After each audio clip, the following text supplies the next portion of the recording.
오늘 우리에게 주시는 하나님 말씀은 마가복음 5장 1절에서 20절입니다.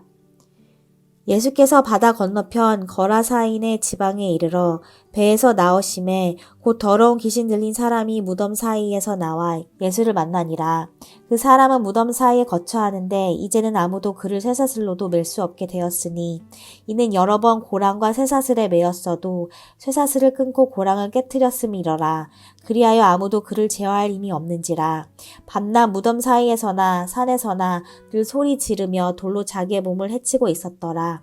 그가 멀리서 예수를 보고 달려와 절하며 큰 소리로 부르짖어 이르되 지극히 높으신 하나님의 아들 예수여 나와 당신이 무슨 상관이 있나이까.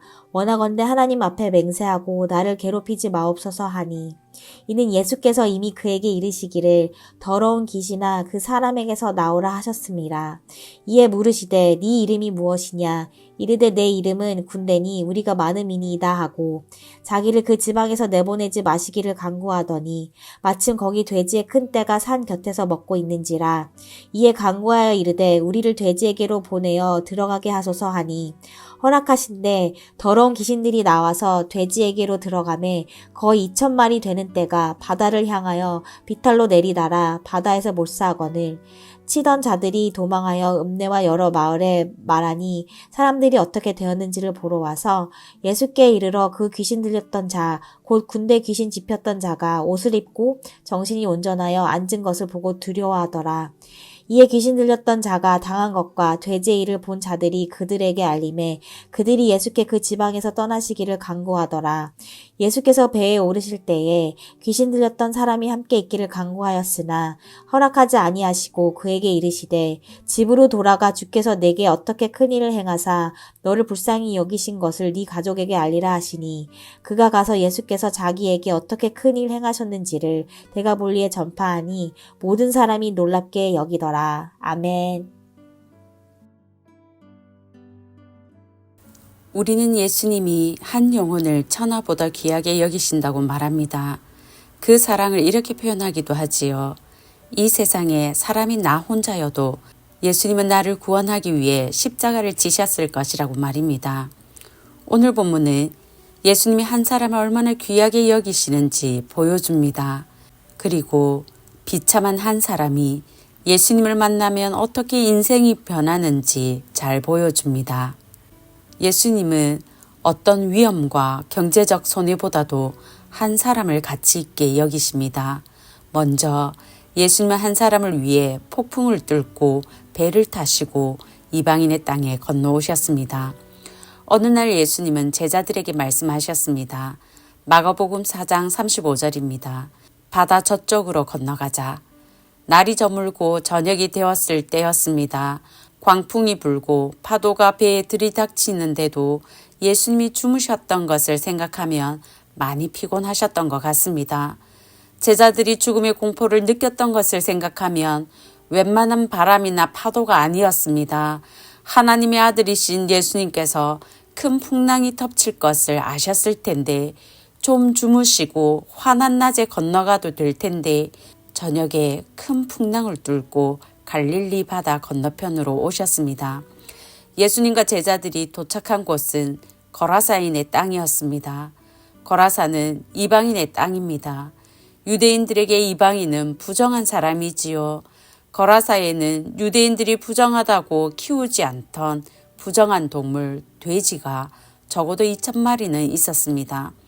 갈릴리와 예루살렘에서 유대인들을 대상으로 사역했던 예수님이 부정한 이방인이 부정한 동물인 돼지 수천 마리를 키우던 땅 거라사에 오셨습니다.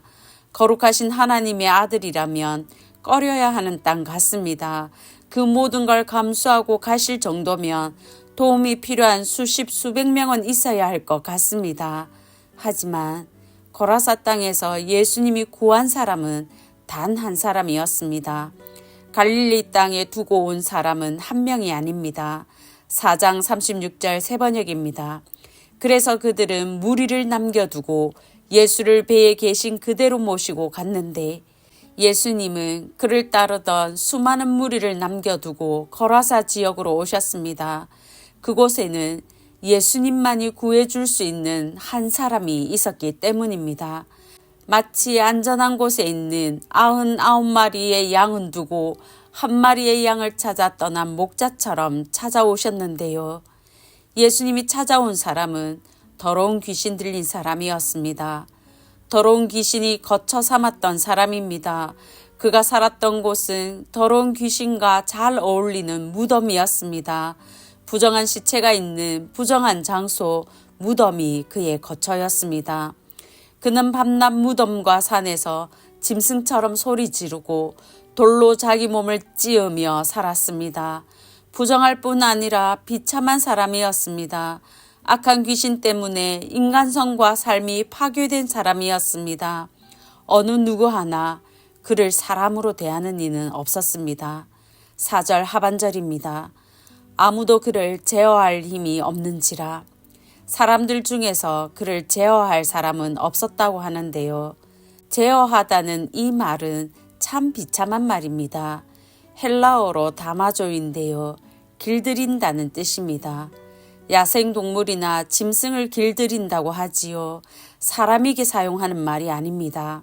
사람들은 그가 해를 끼칠까 달려들어 짐승처럼 묶었습니다. 바른 족쇄를 채우고 쇠사슬로 몸을 감아 묶었습니다. 하지만 그 어떠한 강력한 도구도 그 어떤 사람도 귀신 들린 사람을 제어할 수 없었습니다. 누구도 그가 가진 문제를 해결해 줄 수도 없었습니다. 오직 예수님만이 해결해 줄 수 있습니다. 예수님 아니면 소망이 없습니다. 모든 사람들이 짐승 취급하며 길들이려고 했던 비참한 사람, 오직 예수님만이 해결자요 소망인 불쌍한 한 사람을 위해 예수님이 거라사인의 땅에 오셨습니다. 수많은 무리를 갈릴리에 두고 폭풍을 뚫고 이방인의 땅에 찾아오셨습니다. 둘째, 예수님은 2,000마리나 되는 돼지보다도 한 사람을 귀하게 여기십니다. 너무나 당연한 말입니다만 사람들은 아니지요. 사람보다 2,000마리 돼지를 더 아까워하고 귀하게 생각합니다. 예수님께서 거라사 땅에 도착했을 때 멀리서 예수님을 보고 달려온 사람이 있었습니다. 귀신 들린 사람이었습니다. 그가 달려와 큰 소리로 외쳤습니다. 예수님, 나와 무슨 상관이 있습니까? 제발 나를 괴롭히지 마십시오. 귀신들이 예수님께 한 말인데요. 이유가 있습니다. 예수님께서 그가 멀리 있을 때 이미 명령하셨습니다. 더러운 귀신아, 그 사람에게서 나오라. 귀신들은 무슨 말이냐고 절대로 그럴 수 없다고 버틸 수 없었습니다. 예수님의 명령이기 때문에 나와야 했습니다. 거절할 수 없는 예수님의 명령이었습니다. 하지만 귀신들은 거라사 지방에서 떠나고 싶지 않았습니다. 누가복음 8장 31절을 보면 무적행으로 지옥으로 쫓겨나고 싶지 않았습니다. 더러운 귀신들이 예수님께 간구합니다. 우리를 이 지방에서 내보내지 말아 주십시오. 돼지에게 들어가게 허락해 주십시오. 예수님이 귀신들의 간구를 들어주십니다. 예수님의 허락이 떨어지자 군대 귀신들이 돼지떼에 들어갔습니다. 그러자 돼지떼 2,000마리가 절벽을 향해 달려갔습니다. 하루아침에 돼지떼 2,000마리가 몰살하는데요. 거라사인들이 설마 하고 왔는데 진짜였습니다. 귀신 들렸던 사람이 멀쩡하게 옷도 입고 있고 온전한 모습으로 예수님 앞에 앉아 있습니다. 두려움이 그들을 사로잡았습니다. 그래서 예수님께 엎드려 이 죄인을 용서해 주소서, 어찌해야 구원을 얻겠습니까 하면 좋은데 그들은 그러지 않습니다. 이렇게 말합니다.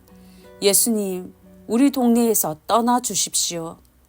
한 사람의 인생을 망가뜨리는 귀신들에게는 한 번도 떠나가 달라고 하지 않았던 사람들입니다. 하지만 한 사람의 인생을 구원하시는 예수님께는 떠나가 달라고 했습니다. 내쫓으려고 했습니다. 돼지떼 2,000마리라는 상당한 경제적 손해가 생겼기 때문입니다. 사실 돼지떼를 바다에 빠뜨린 것은 돼지떼에 들어간 귀신들입니다. 하지만 사람들은 귀신을 내쫓고 돼지에게로 들어가게 하신 예수님께 원인이 있다고 본 것 같습니다. 그들은 사람보다 돼지가 더 소중했습니다. 예수님보다 돼지가 더 소중했습니다. 하지만 예수님은 아닙니다. 예수님께서 귀신들을 돼지에게로 내쫓을 때 벌어질 일을 아셨습니다만 한 사람을 구하기 위해 악한 귀신들을 돼지 2,000마리에게로 내쫓았습니다. 한 사람이 수천 수만의 돼지보다도 소중하기 때문입니다. 하나님의 아들이신 예수님의 목숨값보다 소중하기 때문입니다. 성도 여러분, 예수님의 생명과 바꾼 나와 내 옆에 있는 사람을 귀하게 여기고 어떤 경제적 가치보다 죽어가는 영혼이 더 가치 있는 것을 알고 사람을 소중히 여기는 저와 성도님들 되시길 바랍니다. 비참한 인생이 예수님을 만나면 어떻게 될까요? 인생이 바뀝니다. 귀신 들린 사람은 군대 귀신에게 사로잡혔기에 아무도 도와주는 사람이 없었습니다. 누구도 도와줄 수 없었습니다. 그가 예수님을 만났습니다.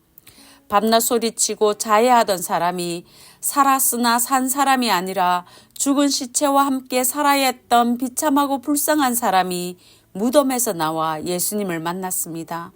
그러자 그의 인생이 바뀌었습니다. 더러운 귀신 들린 절망적인 문제가 해결되었습니다. 무덤에서 시체와 살아야 했던 비참한 삶이 이제는 가족이 있는 집으로 돌아가는 소망의 삶으로 바뀌었습니다. 사실 그는 예수님과 함께 있고 싶었습니다. 예수님이 배에 오르실 때 그는 말했습니다. 예수님, 나도 예수님과 함께 있고 싶습니다. 예수님께 헌신하고 싶은 열망으로 예수님께 간구하는데요. 예수님께서 거절하십니다. 이상하지요. 예수님은 악한 귀신들의 간구를 들어주셨습니다. 돼지떼에게로 귀신들을 내쫓아 주셨습니다. 거라사인들이 동네에서 떠나가 달라던 간구도 들어주셨습니다. 배 타고 갈릴리로 건너가셨습니다. 단 한 사람, 귀신 들린 사람의 간구는 거절하십니다. 허락하지 않았습니다. 예수님께서 그가 구하지 않았던 다른 사명을 주셨습니다. 19절입니다. 집으로 돌아가 주께서 내게 어떻게 큰 일을 행하사 너를 불쌍히 여기신 것을 내 가족에게 알리라 하시니 그는 예수님을 따르길 원했지만 예수님의 뜻은 달랐습니다. 그가 집으로 돌아가 가족들을 전도하길 원하셨습니다. 그가 순종하지요. 그 결과 그를 통해 그의 집뿐만 아니라 10개의 도시 데가볼리에 예수님이 하신 일이 전파되었습니다. 정말 인생 역전이지요. 죽은 시체들 사이에서 비명소리 지르고 자해하던 비참한 인생이 영적으로 죽은 시체들 사이에서 주가 하신 일을 자랑하는 인생으로 바뀌었습니다. 악한 영에게 사로잡혀서 삶이 파괴되었던 비참한 인생이 예수의 손에 들려 가족뿐만 아니라 데가볼리 지역을 살리는 생명력 넘치는 인생으로 바뀌었습니다. 성도 여러분, 예수님을 만나야 합니다. 이미 예수님을 만났는데도 내 삶이 비참하게 여겨지고 절망감에 사로잡힌다면 예수님을 만나야 합니다. 우리의 해결자이신 예수님을 만나 문제가 해결되고 예수의 손에 들린 사명자의 삶으로 인생이 바뀌는 저와 성도님들 되시길 바랍니다. 이제 들은 말씀과 교회를 위해 기도하겠습니다. 첫째, 예수님처럼 사람을 가장 귀하게 여기고 예수님을 만나 인생이 바뀌게 하소서. 둘째, 내일부터 시작되는 사순절이 한 영혼을 품고 부활을 기다리는 기도의 여정이 되게 하소서.